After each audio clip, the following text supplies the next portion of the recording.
เอาละเนาะพระพุทธเฮาทั้งหลายพากันทำความเห็นให้มันตรงคนเฮาเกิดมาแล้วก็ย่อมมีความตายเป็นธรรมดาคำว่าตายคำว่าทุกข์นี่เกิดคู่กับการเกิดมาแล้วย่อมทุกข์เป็นธรรมดาทุกข์นี่คือสภาพที่ทนรับได้ยากว่าสิเป็นทางกายเอาเกิดมาแล้วก็มีร่างกายปกติมีความหิวเป็นธรรมดาความเจ็บความปวดความป่วยเป็นธรรมดามีความร้อนความหนาวเป็นธรรมดานี่คือสภาพร่างกายที่เราต้องทนรับเอาความเจ็บปวดป่วยร้อนหนาวนี่อย่างเราเจ็บเราเป็นมาเจ็บมาปวดมาร้อนมาหนาวมาบ่มีผู้ใดสามารถรับแทนเราได้มีแต่เราพึงต้องรับต้องพึงรับโดยตัวเราเองเท่านั้นถามว่าเช่นความหนาวนี่เฮาก็หนาวคือกันทุกคนแล้วความหนาวเฮาก็รับเองทุกคนถ้ากันถามว่าหนาวอยู่บ่หนาวอยู่หนาวแล้วหนาวจังไดมีผู้ใดมาเข้าใจอารมณ์ความรู้สึกเฮาที่หนาวนั้นได้อยู่บ่หนาวเข้ากระดูกหนาวปกติหนาวจังไดความรู้สึกเฮานั้นบ่มีผู้ใดมารับแทนเฮาได้จักคนมีแต่เฮาต้องพึงรับเอาเองทั้งนั้นนี่คือทุกทางกายเฮานี่แต่เฉพาะความตายเฮาก็มีความหวาดกลัวธรรมดาความหวาดกลัวนี้ผู้อื่นก็บ่สามารถรับแทนเฮาได้เช่นกันนี่ทุกข์เพราะร่างกายเจ้าของนี่ก็ทุกข์หนักมากแล้วและสิต้องแบกของผู้อื่นอีกเพราะพวกเฮายังมีความเกี่ยวข้องความผูกพันกับผู้อื่นอยู่ต้องมีผัวมีเมียมีลูกยิงลูกชายมีมีหลานอีกอยู่เฮามีความเกี่ยวข้องผูกพันกับสิ่งเหล่านั้นอยู่เฮาก็ต้องแบกความทุกข์กับสิ่งเหล่านั้นไปทุกข์จังไดทุกข์ต้องแบกรับอารมณ์ของกันและกันบางครั้งก็มีพอใจให้กันบ้างบางครั้งก็มีบ่พอใจให้กันซูนให้กันบ้างกระทบกระทั่งกันนี่เฮาต้องแบกรับสิ่งเหล่านี้และสิต้องหาเลี้ยงกันหาเลี้ยงซึ่งกันและกันอีกนี่พอหาเลี้ยงซึ่งกันและกันเนี่ยก็ต้องมีการออกไปทำการทำงานทุกในครอบครัวนี่ก็พอแห้งแล้วในที่จะออกไปทำการทำงานในการใช้ชีวิตออกการทำการทำงานในสังคมการทำงานกระทุกนักเข้าไปอีกว่าคนทุกมื้อนี่มีความเห็นแก่ตัวหลายเพราะว่าขาดศีลขาดธรรมเพราะการทำงานเข้าไปแล้วในสังคมการทำงานย่อมมีความเห็นแก่ตัวมีการเบียดเบียนกันเป็นส่วนมากชิงดีชิงเด่นกันอยากมียศมีตำแหน่งซึ่งมียศมีตำแหน่งแข่งขันแข่งแย่งชิงดีกันในการทำงานนั้นมีความทุกข์มีความลำบากในการทำงานต้องรองรับอารมณ์ของกันและกันในหมู่คณะในสังคมการทำงานนั้นจำเป็นต้องรองรับนี่แหละคือความทุกข์พอเขาเห็นความทุกข์แล้วรู้แล้วว่ามันทุกข์วันนี้เขาเห็นเขาเจ้ามีสุขวันนี้เขาจะมีเงินเขากับไปมีความอยากได้คือเขาอยากเป็นคือเขาเห็นเขาเจ้ามียศมีตำแหน่งเขากับมีความอยากเป็นคือเขาเห็นเขาเจ้ามีคนนิยมชมชอบเขาก็อยากเป็นคือเขามีแต่ไหลออกไปแต่ข้างนอกเขาเห็นแต่เขาเจ้าประสบความสำเร็จเขาเจ้ามีเงินมีทองเขาไปเล็งเห็นแค่ส่วนเดียวส่วนสั้นๆเขาบ่เล็งเห็นเขาบ่ได้เบิ่งมาตั้งแต่ต้นฮอดปลายคนที่เขาเจ้ามีเงินมีทองเขาเจ้าก็จนได้เช่นกันเช่นคนถูกลอตเตอรี่ตอนถูกก็มีเงินจริงแต่ใส่เงินเบิดก็เป็นคนจนคือกันคนถูกลอตเตอรี่เดี๋ยวกลับมาจนก็มีตั้งหลายคนรวยกลับมาจนแล้วก็มีตั้งหลายเขาไปเล็งเห็นเฉพาะจุดเดียวช่วงเวลาเดียว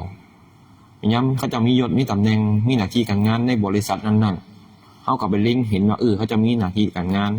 แต่ไม่ย้ำเขาจะตกงานถึงไล่ออกเขาบ่เล็งเห็นตรงนี้เห็นอยู่บ่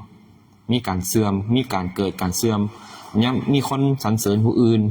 เขาก็บ่เล็งเห็นคนที่เขาจะเสียประโยชน์เขาจะก็ย่อมมีการนินทาไปธรรมดานี่เขาไปเล็งเห็นแค่ช่วงเวลา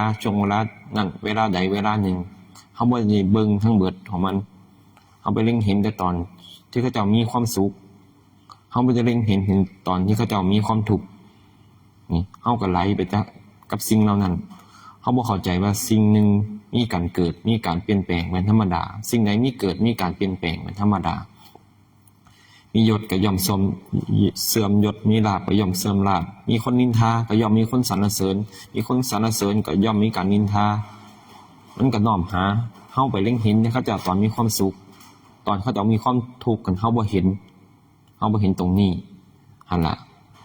เฮาการใช้ชีวิตเฮาก็เลยมีแต่ความทุกข์เพราะเฮาบ่เห็นความจริงเฮาสิใช้ชีวิตอยู่กับความจริงได้จังได๋เฮาสิวางใจอยู่กับสังคมที่เป็นจังซี่ได้จังได๋เฮาสิไปแก้ผู้อื่นเป็นการแก้ได้ยากแก้ไขผู้อื่นแก้ไขสังคมแก้ไขได้ยากต้องน้อมเข้ามาแก้เจ้าของต้องหาความสงบเย็นให้ใจเจ้าของแก้ไขผู้อื่นเป็นสิ่งเฮ็ดได้ยากมากเป็นที่เป็นเห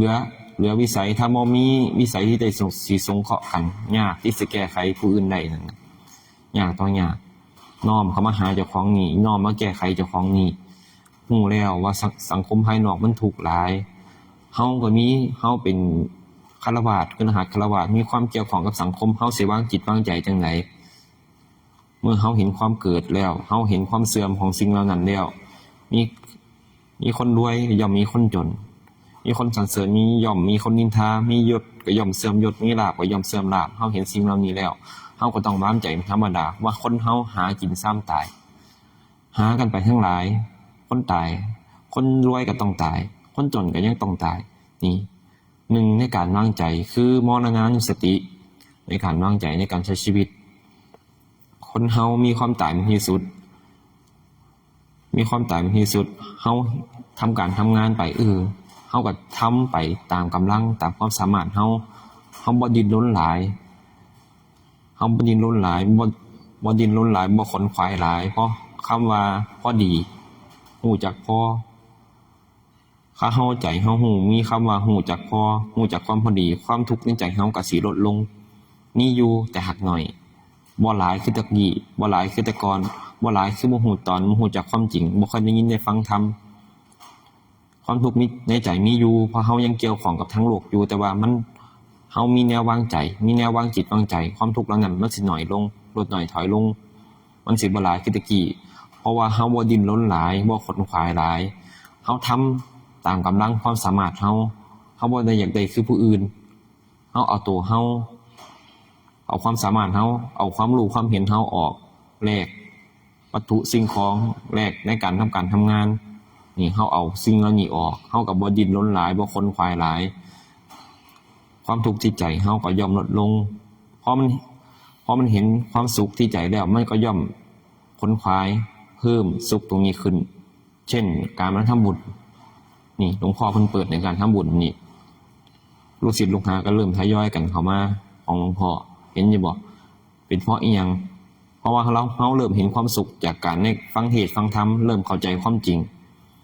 ว่าโลกนี้มีสุขย่อมมีทุกข์มีพอใจย่อมมีบ่พอใจเฮาเห็นสิ่งเหล่านี้เฮาเริ่มฟังธรรมเฮาก็เลยหาความสุขทางใจ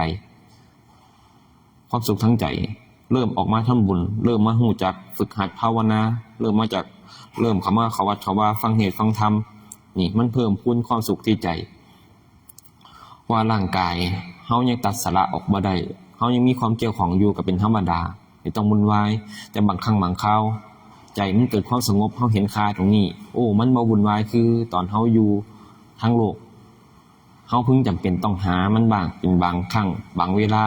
เห็นอยู่บ่คือจังทุกคนพากันมาเพื่อค้นคว้า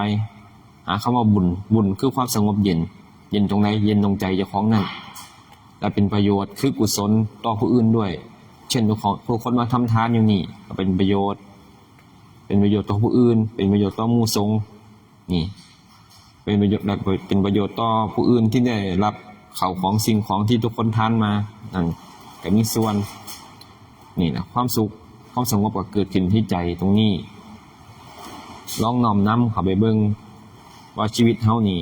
ดิ้นรนแสวงหามาหลายแล้วใช้ชีวิตกับส่วนใหญ่คนที่นี่ก็ใช้ชีวิตมาเกินครึ่งชีวิตแล้วความสุขที่สุดของเฮามันอยู่ตรงไหนมันเคยพออยู่บ่กันว่าคำว่าหานี่เคยหาพอกี่เทื่ออยู่บ่ความสุขที่สุดในชีวิตเฮามันอยู่หม้องใดสุขแล้วมันเคยพออยู่บ่เห็นอยู่บ่ว่าความสุขความทุกข์มันผ่านเข้ามาแล้วผ่านไปมันบ่อยู่แซ่จังซั่น ถ้าเฮาบ่ฟังธรรมบ่เข้าใจตรงนี้เฮาก็สิบ่เห็นตามความเป็นจริงเฮาก็มีแต่สิแสวงหาวัตถุสิ่งของเพื่อสิเติมเต็มความสุขภายในใจแสวงหาสิ่งทั้งหลายเหล่านั้นเพื่อสิเติมเต็มความสุขภายในใจเฮาแสวงหาแต่วัตถุสิ่งของข้างนอกเฮาก็เลยบ่เห็นค่าของใจคนข้างนอกคนทั้งโลกคนบ่นี้ในฟังธรรมย่อมนำวัตถุสิ่งของนั้นเพื่อเติมเต็มความพอใจของเจ้าของโดยบ่เห็นเหตุมันเกิดจากความพอใจบ่พอใจของเจ้าของสุขทุกข์มันเกิดอยู่ที่ใจนี่ปัญหาใหญ่หลักใหญ่มันเกิดอยู่ที่ใจเฮ็ดให้เฮาดิ้นรนแสวงหาแต่คนทั้งนอกไปเห็นแต่วัตถุสิ่งของเพื่อมาเติมเต็มเพื่อมาบรรเทามันยังบ่ดับเหตุมันได้นี่สิดับเหตุได้ต้องพากันฝึกหัดภาวนารู้จักเสียสละคือการให้ทานนี่เป็นบาตรเป็นทานขึ้นมาแล้วใจก็สิเริ่มมีความสงบเย็นความสงบปกติของใจนั่นแหละเพิ่นเรียกว่าศีลสงบปกติของใจพอมีศีลแล้วอยากให้มันมั่นคงอยากให้ความสงบเย็นใจนั้นมันมั่นคงก็ย่อมมีคำว่าภาวนาควบคู่กันไปแล้วเฮาก็สิเห็นความจริงว่าเฮาทุกข์นี่เพราะอีหยังเพราะอารมณ์ความรู้สึกของเฮานั่นเองเพราะความคิดของเฮานั่นเองพากันดิ้นรนแสวงหาแล้วเฮาก็สิเข้าใจการใช้ชีวิตพอเฮายังสละออกบ่ได้เฮาก็สิอยู่กับมันเป็นกลางๆดำเนินชีวิตไปด้วยมรรค8นั่นล่ะมรรค8นั่นน่ะบ่ได้จำเป็นเฉพาะหมู่พระสงฆ์สาวกอริยสงฆ์เพิ่นใช้เฮาคฤหัสถ์ฆราวาสกันเดิมดำเนินชีวิตไปในทางมรรค8ได้เช่นกันสุดท้ายมันก็ไปพ้อมงเดียวกันนั่นล่ะคือนิพพานเอาล่ะพากันพิจารณาเอา